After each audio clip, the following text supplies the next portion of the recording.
Assalamualaikum warahmatullahi wabarakatuh. Kembali lagi kawan di Legenda Catur Dunia. Satu game lagi dari permainan admin kawan. Kebetulan kemarin lusa admin berjumpa dengan seorang Women International Master asal Bangladesh. Kalau dilihat dari foto profilnya kawan, Rani Hamid ini merupakan Women International Master senior kawan, veteran. Dia punya elo 1980 di chess.com untuk rapidnya. Admin belum cek elo standarnya di video berapa, admin nggak cek. Kalau disetarakan Women International Master dengan pecatur pria mungkin setingkat FIDE Master ya, atau kandidat Master kawan-kawan. Saya kira setingkat dengan FIDE Master.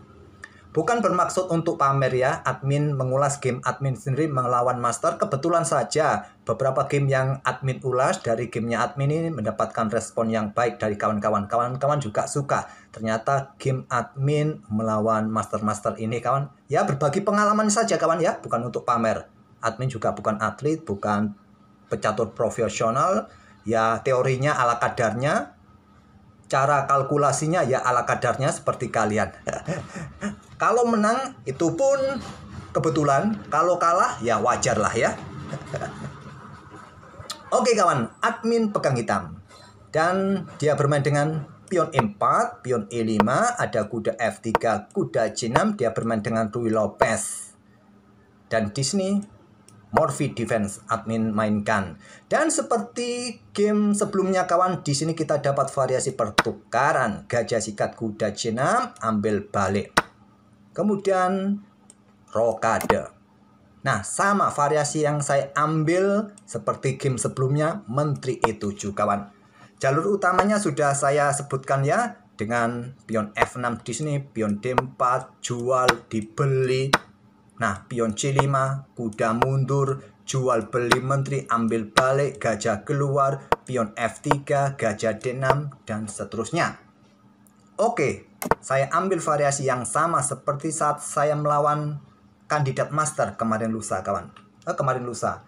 4 hari yang lalu ya, admin ulas saat admin melawan kandidat Master, saya ambil menteri E7 saja. Seperti kemarin, pion D4, saya tahan dengan pion F6, pion D pukul pion E5, pion F pukul pion E5.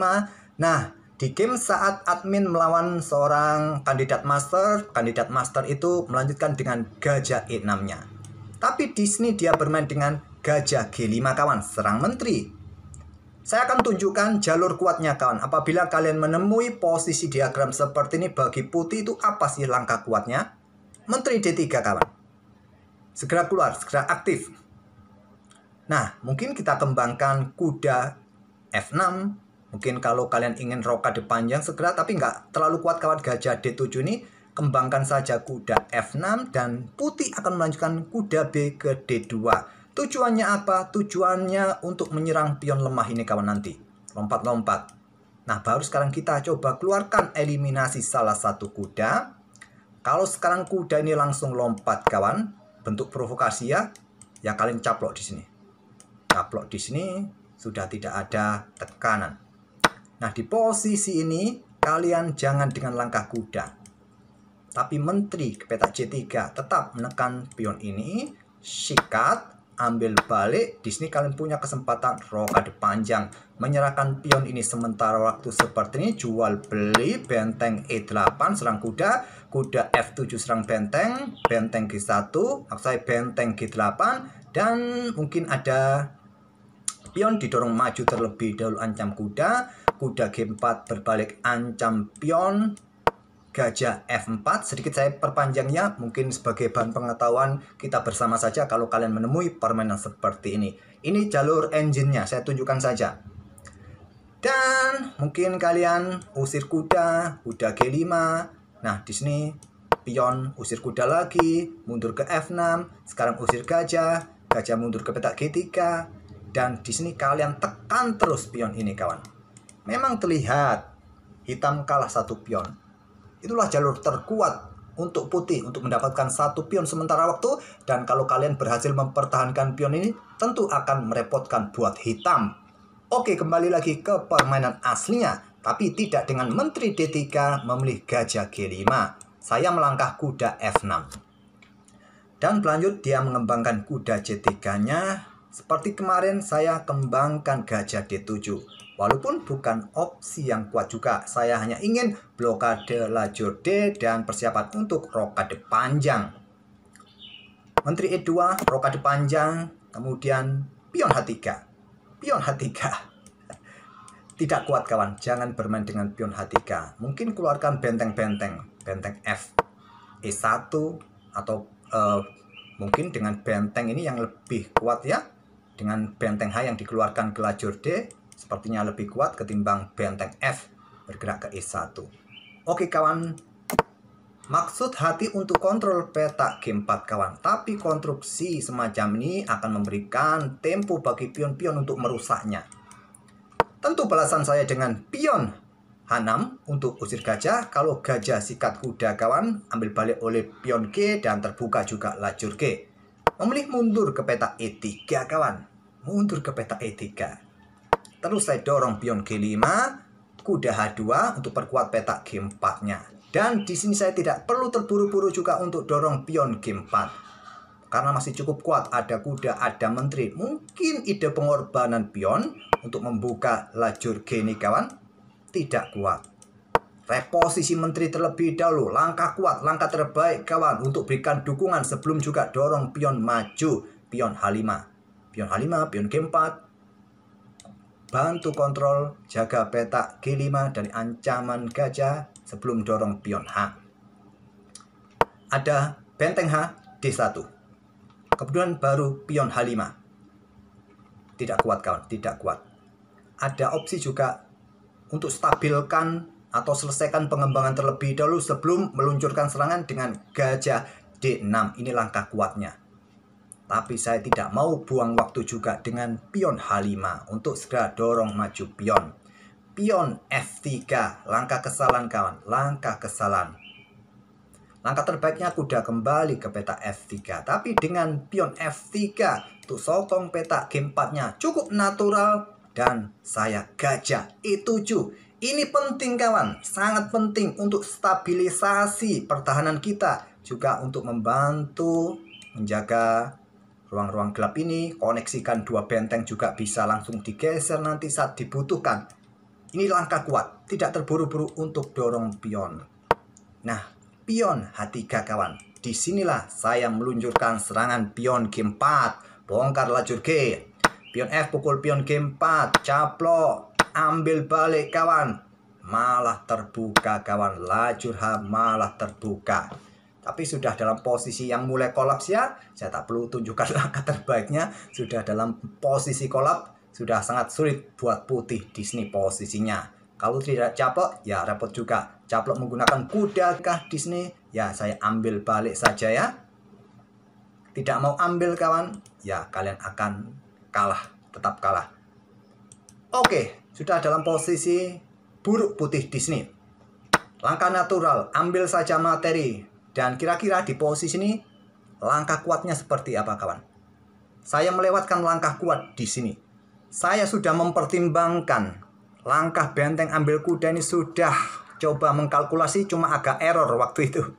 Tidak terlalu yakin, padahal begitu mudah kawan. Tapi admin tidak ambil, saya ambil langkah natural juga ambil pion. Tidak mau korban kualitas. Harusnya langsung korban kualitas, sikat kuda. Kalau tidak mau diambil, ya nanti kita bisa ikuti dengan menteri, dobling benteng juga. Langkah yang kuat kawan, diikuti kuda jaga peta F2, bisa skakmat. Kalau diambil, nah menteri H7 skak. Mundur ke G8, kalian caplok pion G4 ini. Coba lihat dukungan bagi menteri, awasi peta F2 skakmat. Kalian terpaksa akan ambil kuda ini dengan menteri dan kalian kalah. Harusnya seperti itu.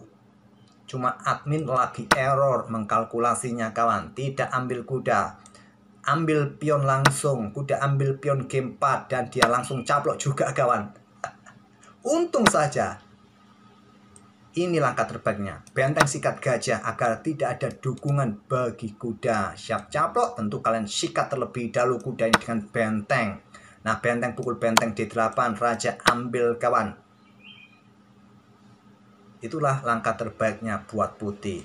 Tapi International Master ini natural, kuda pukul kuda G4. Kemudian saya ambil menusuk menteri benteng, benteng pukul benteng, caplok dengan gajah, menteri geser ke F2. Kemudian menteri H7 dan skakmat 1 langkah.